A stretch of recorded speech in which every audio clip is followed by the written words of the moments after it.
Thokozani bogogo nomkhulu isaluka sendoda lesugogo bathi nimbatha. Namhlanje ngani zakwethu bengithanda ukuthi sikhulume ngephehlo ukuthwasa. Ngani zakwethu uma kuthiwa unabantu abadala kufanele ukuthi uyothwasa. Uhambe uyothwasa.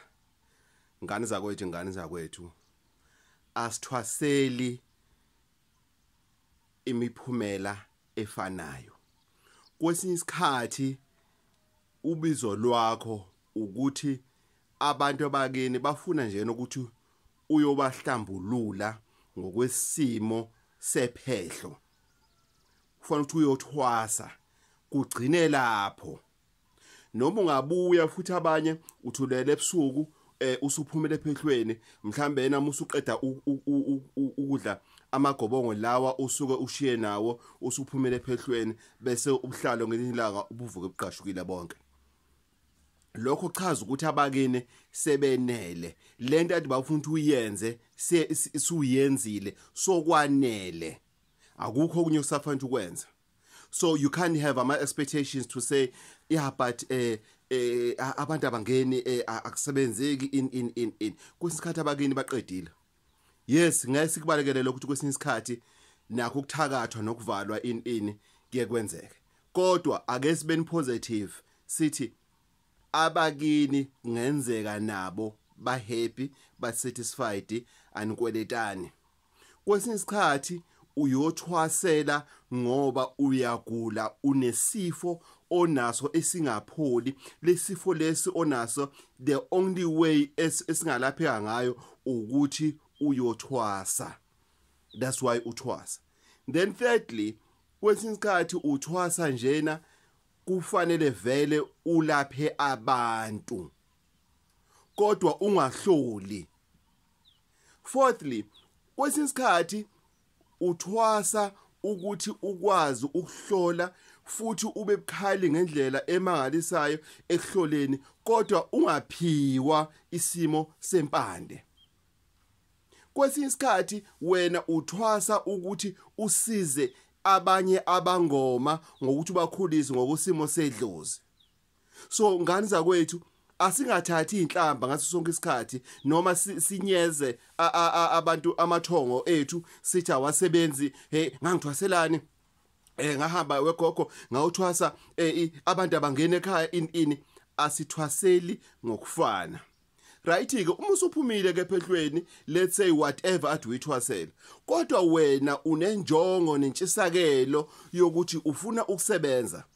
Wena ufuna ukulapha ufuna lento lena aduyenza edlozini ikusebenzele ufuna ukulapha omunye umkhakha loyo awuhlangene nogobela wakho okuyena okuthwasisile. Kodwa mina ngeke ngithi kuphindela kugobela phela uthi ugobela singasebenza kanjani moving forward because kuba ne relationship oba nayo between i relationship kagobela nomntwana wedlozi. Right ke uma usuphumile still use ubaba wakho use uma wakho wedlozi kodwa ke manje uma usuphindela usuqedile ukuthwasa usuphindela manje on a totally different angle on a totally different approach. Usuyokhuluma manje nani nementor yakho. It's beyond now ukuthi ubaba noma umama wedlozi seniya negotiator if ever there is obviously a good relationship between the two of you.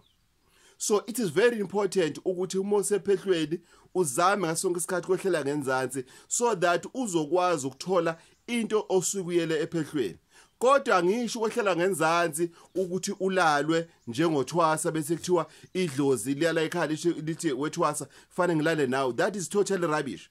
Ngikhuluma ngokuhlela ngenzansi in terms of ukuhlonipha nokuyimisela nokuthi izinto uzenze ngendlela ugobela wakho azenza ngayo. Nikhumbule ngani zakwethu iphehlo lukuthwasa hayi ugobela.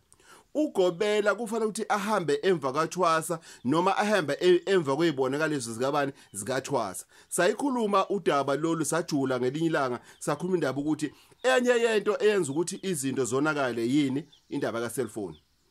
uselfoni ubabulele abantu, uselfoni wabulele amaphehlo. Ngani? Ngoba uselfoni uyena osuke ehambe phambili, abantu mabasephehlweni bagcine bangasa concentrate ekulaleni ngokwanele, khona bazoba nezibonakaliso ezonika ugobela umhlahlandlela. Kodwa namhlanje yena asikho lapho, sisekuthenini awuthwaseli ukuthi kugcwala abantu kini, awuthwaseli ukuthi abantu begcwele kini egcekeni, alikho iphehlo abathwasela lokho umkhakha ohlukile okuvula umsebenzi. La sekufuneka ogogo bathi nembatha lapho eceleni akuhlangene nephehlo lakho, ungalokho uthi ngakhipha inkomo ngayenza yonke into kodwa into zami ivalekile. Zivule phela ngoba usuyabona ivalekile wena.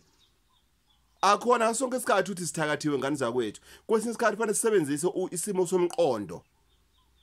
Isimo somqondo kwesinye isikhathi siyafuneka. Ngani zakwethu ugogo bathi nembatha lona itholakala empangeni, inamba u083 533 9183 083 533 9183. Ugogo isarukwazi sendoda, intatheli yamathongo. Inkosi ithole umusa. Ngiyacela ngani zakwethu, please press usubscribe button khona lana nje uthi nje